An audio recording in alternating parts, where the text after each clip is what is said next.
सत्य, विश्वास आणि वेग म्हणजेच पुणे हेराल्ड. खेळताना लहान मुले काय उपद्व्याप करतील याचा भरोसा नसतो.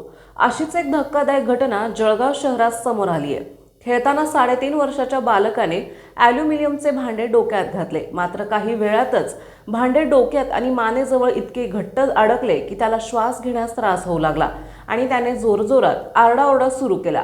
घाबरलेल्या पालकांनी मुलाला घेऊन एका रुग्णालयातून दुसऱ्या रुग्णालयात धावपळ सुरू केली. भांडे काढताना गंभीर इजा होण्याची शक्यता लक्षात घेऊन अनेक डॉक्टरांनी हात वर केले.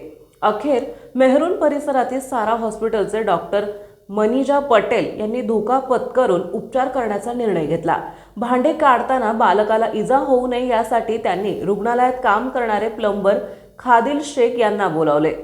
त्यांनी वुडन पीयूसी शीट आणि ओले कापड लावून सुरक्षितता उपाय करत ग्राइंडर कटरच्या साहाय्याने भांडे कापण्यास सुरुवात करण्यात आली. सुमारे 12 मिनिटांच्या प्रयत्नानंतर भांडे यशस्वीपणे कापून वेगळे करण्यात आले. काही तासांपासून घाबरलेल्या अवस्थेत असलेल्या बालकाने आणि त्याच्या पालकांनी अखेर सुटकेचा निश्वास सोडला.